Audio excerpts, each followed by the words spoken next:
su servidora María Auxilio Medina Nieto de la Universidad Politécnica de Puebla. Trabajo titulado Análisis de la disposición de datos abiertos sobre instituciones de educación en México, utilizando semánticas. Tengo el gusto de representar a mis compañeros, a la doctora Delia Rita Díaz de la Universidad Juárez del Estado de Durango y la doctora Araceli Ortiz Carranco, junto con el doctor José Gonzalo Ramírez Rosas, de la Universidad Politécnica de Puebla. El propósito de la presentación es comentarles una breve introducción con respecto a los datos abiertos, cuál es el objetivo de este estudio que tenemos el gusto de presentar el día de hoy dentro del 15º Foro Nacional y 10º Internacional de la Academia ANFECA Virtual, desde un punto de vista relacionado con aspectos técnicos. En ese sentido, vamos a mencionar algunas características de buenas prácticas que se denominan principios FAIR por las siglas en inglés. ¿Cuál es la problemática cuando nos enfrentamos a trabajar con datos abiertos y poder obtener a partir de ellos información y conocimientos? Algunos resultados preliminares de esta investigación y la parte de las conclusiones. Eh, por datos dentro del área de sistemas, y en particular de la parte de informática administrativa, se le denomina alguna representación física de un aspecto de la realidad. Uno puede tener asociada una edad, un peso, como personas que somos, o bien como organizaciones, pues tenemos asociados un conjunto de información, como puede ser programas académicos, número de estudiantes, en el caso de temáticas relacionadas con instituciones de educación superior. Dentro del el contexto nacional, hay una política relacionada con la parte de datos abiertos que indica que a la fecha de consulta tenemos 668 conjuntos de datos que están disponibles para que los usuarios podamos hacer uso de ellos y obtener cierta información. Técnicamente, la parte de datos abiertos proviene de la expresión Open Data en inglés y hace referencia a una filosofía o práctica en donde los datos se encuentran disponibles para todo el mundo. Eso es de acuerdo a la información que viene en la enciclopedia de Wikipedia, que a veces como profesores no estamos muy de acuerdo en hacer una cita, pero técnicamente es una base de datos muy grande, ampliamente utilizada y que está construida justo con esta filosofía de los datos abiertos. Dentro de las características de este tipo de datos es que están accesibles para cualquier persona, no tienen restricciones de propiedad intelectual, nada de la parte de derechos de autor, ni otro mecanismo de control como pudiera ser la parte de las patentes o los productos que estén dentro de INDE Autor en el caso de México. Este tipo de datos se consideran públicos cuando son generados por gobiernos y están sujetos a 2 aspectos complementarios. Por un lado, la parte legal, el marco legal que nos dice qué tipo de información está sujeta a ser publicada por parte de las organizaciones, y por el otro, la parte técnica relacionada con las computadoras y cómo es que éstas pueden ayudarnos a procesar las grandes cantidades de datos que tenemos. Entonces, son datos que no nos cuesta acceder, que no necesitamos de algún mecanismo de registro, cualquier persona puede utilizarlas, no se debe de solicitar información con respecto a preferencia sexual, religión, cualquier otra cosa de ese estilo, y que técnicamente están disponibles para que sean utilizados.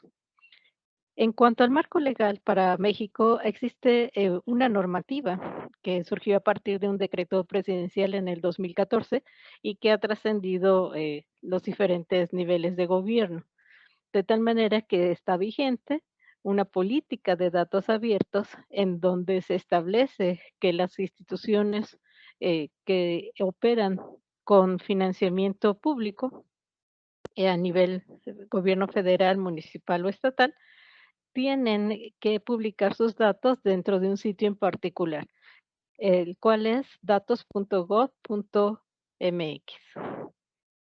El propósito entonces de la charla es revisar y analizar la disposición de los conjuntos de datos abiertos que tratan sobre instituciones de educación superior y compararlas desde el punto de vista de los principios FAIR. Estos principios responden a las siglas en inglés, siguientes. La F es si yo puedo encontrar los datos, la A se refiere a si están accesibles, accesibles no para las personas propiamente, sino para los sistemas.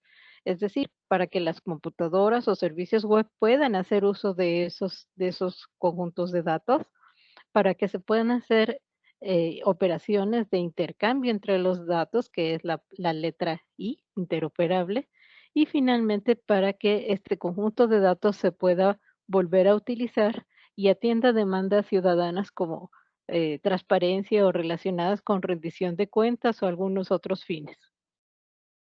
En particular, en la parte de los datos, la compañera que hizo favor de antecederme mencionó esta encuesta, relacionada con las tecnologías de la información y comunicación que promueve el INEGI.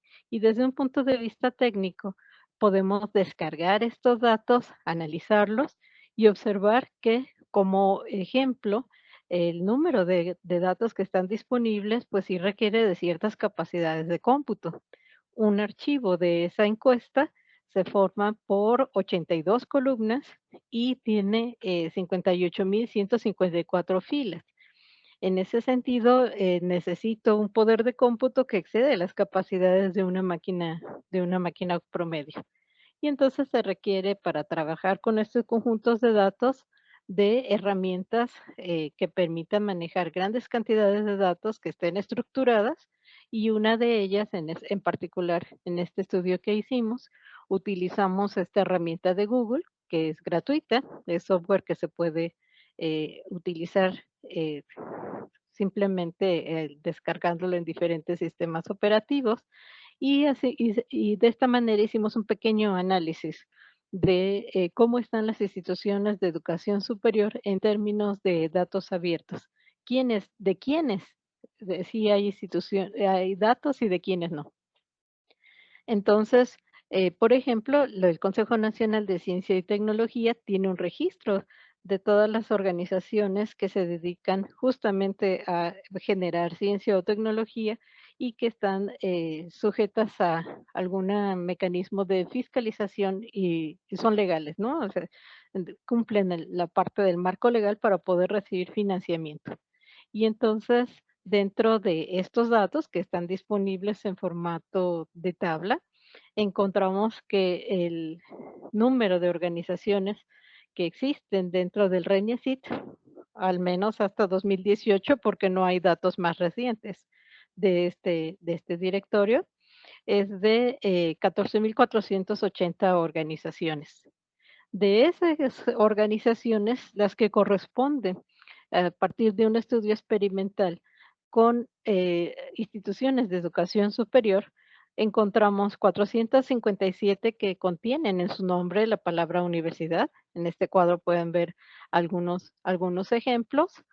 550 organizaciones tienen la palabra instituto, la parte del Instituto Tecnológico de diferentes estados, y encontramos también 9 organizaciones que contienen la palabra de educación superior. Para cada una de estas organizaciones, el conjunto de datos públicos nos indica a qué entidad pertenecen.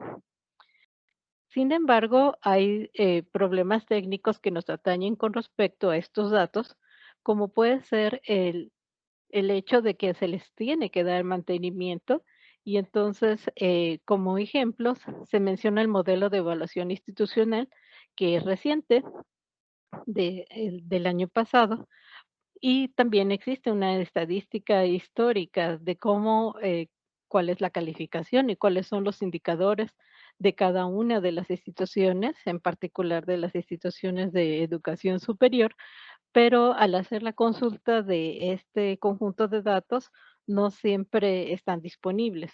Entonces, en términos generales, cada uno de los conjuntos de datos que nosotros analizamos, que pertenecen a tanto a INEGI como a CONOCYT, encontramos que se ubican en un nivel medio. Hay una clasificación con respecto a los datos muy similar a lo que son los hoteles. O sea, si nosotros queremos hospedarnos en un determinado hotel, tiene asignado un número de estrella.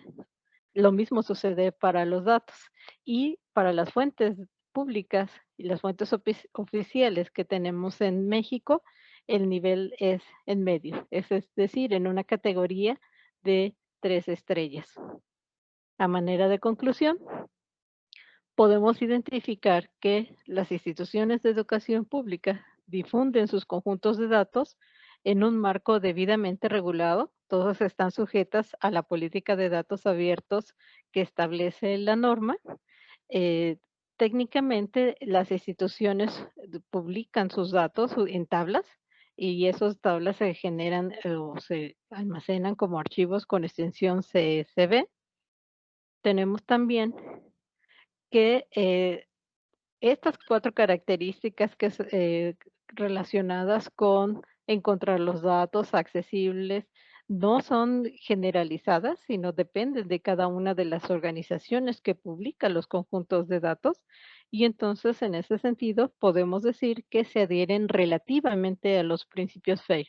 Estos principios son, de 1 o 2 años, entonces estamos en espera de que cada vez se mejore la calidad de los datos que se publican y, por otro lado, comentamos que los datos abiertos serán información si alguien, llámese organización, llámese un robot de búsqueda, una máquina de búsqueda, si, se les da uso, ¿no? Si este conjunto de datos que se producen, ¿no? Todos estos conjuntos de datos que están ahí disponibles, pues, se requieren de desarrollar servicios y aplicaciones. Entonces, se identifica como retos, a diferencia de otros gobiernos en otros países, como puede ser Brasil, Argentina, Estados Unidos o Canadá, en donde la generación de estos conjuntos de datos ya es estable. Técnicamente, indican que sí cumple con lo de los principios FAIR y entonces permite desarrollar servicios que están enfocados a tomar decisiones y apoyar aspectos de ciudadanía. Eh, tenemos bueno, aquí en esta última lámina les agradezco mucho su atención y coloqué las fotos de mis de los autores de esta ponencia. Cualquier duda, comentario, pues pueden, con gusto será atendido en alguno de estos correos y pueden revisar también las páginas web que están ahí disponibles. Les agradezco mucho su atención.